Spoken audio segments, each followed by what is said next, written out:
ស្នងការដ្ឋាននគរបាលរាជធានីភ្នំពេញបានចេញសេចក្តីបំភ្លឺថាអ្នកបើកបររថយន្តពាក់ព័ន្ធក្នុងហេតុការណ៍គឺជាស្ត្រីខណៈដែលកូនអភិបាលស្រុកកងមាសគ្រាន់តែជាអ្នករួមដំណើរ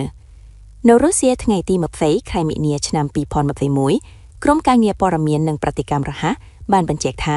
ភាគីពាក់ព័ន្ធបានឆ្លើយបំភ្លឺចំពោះមុខសមត្ថកិច្ចថាមុនពេលកើតហេតុអ្នកបើកបរបានចេញពីកន្លែងមួយក្នុងខណ្ឌសែនសុខ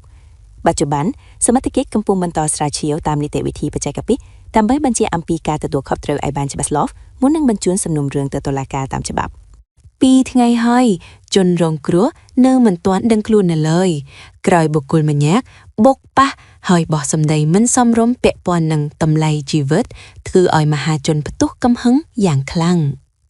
ករណីគ្រោះថ្នាក់ចរាចរណ៍ដ៏រន្ធត់នៅសង្កាត់គីឡូម៉ែត្រលេខ6ខណ្ឌរិស័យកែវកាលពីយប់ថ្ងៃទី18ខែមិនិនាឆ្នាំ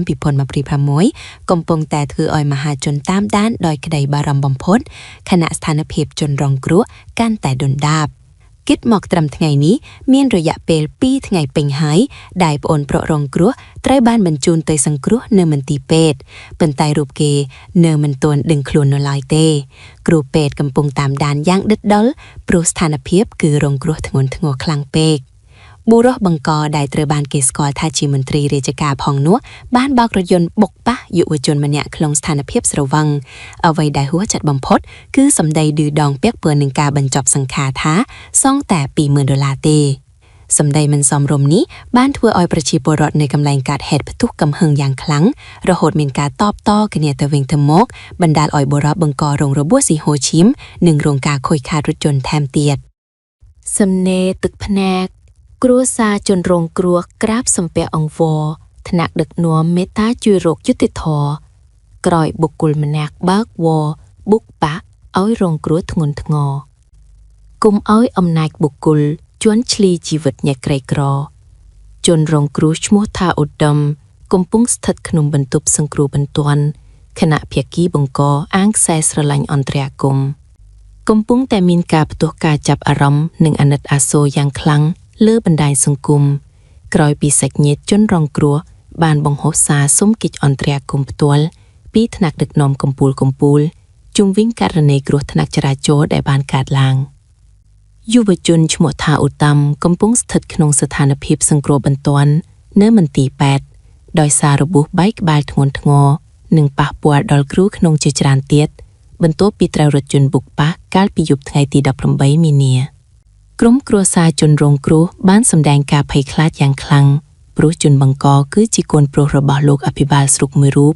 និងមានខ្សែស្រឡាញ់អន្តរាគមន៍ដែលអាចធ្វើឲ្យយុត្តិធម៌ត្រូវបាត់បង់សម្រាប់អ្នកក្រីក្រសាច់ញាតិបានក្រាបសំពះអង្វរដល់ឯកឧត្តមសសុខានិងឯកឧត្តមកែតរិទ្ធិមេត្តាជួយពិនិត្យនិងផ្ដល់យុត្តិធម៌ដល់ប្អូនប្រុសរបស់ខ្លួនផងព្រោះជីវិតមនុស្សមិនមែនល្បែងសម្រាប់អ្នកមានអំណាចនោះទេទឹកចិត្តសប្បុរសធម៌ចាយោរ៉ាចុះសួរសុខទុក្ខយុទ្ធជនរងគ្រោះដល់ខេត្តសៀមរាបព្រមទាំងនាំយកថវិកា$6 លានជូនដល់គ្រួសារប្អូនប្រុសគ្មិនទុកឲ្យនៅឯកាចាយោរ៉ានាំយកថវិកាជួយឧបត្ថម្ភដល់គ្រួសារប្អូនប្រុសកងទ័ពដែលកំពុងសម្រាកព្យាបាលនៅស្រុកស្រីស្នំដើម្បីទុកទិញអាហារនិងថែទាំសុខភាពសកម្មភាពសប្បុរសធម៌ដ៏ស្រស់ស្អាតមួយបានកើតឡើងស្ថិតក្នុងភូមិគោកថ្នៅស្រុកស្រីស្នំខេត្តសៀមរាបខណៈដែលចាយោរ៉ាបានធ្វើដំណើរទៅសួរសុខទុក្ខប្អូនប្រុសម្នាក់ដែលជាយុទ្ធជន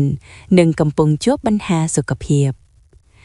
ចាយោរ៉ាបានផ្ដល់កម្លាំងចិត្តយ៉ាងធំធេងដល់ប្អូនប្រុសដែលកំពុងសម្រាកព្យាបាលបន្ទាប់ពីបានបំពេញភារកិច្ចជូនជាតិមាតុភូមិក្នុងឱកាសនោះចាយោរ៉ាបាននាំយកថវិកាដែលបានមកពីសប្បុរសជននានាសរុបជាង$5 លាននិងបានថែមបង្គ្រប់ឲ្យគ្រប់$6 លានជូនដល់ម្ដាយរបស់ប្អូនប្រុស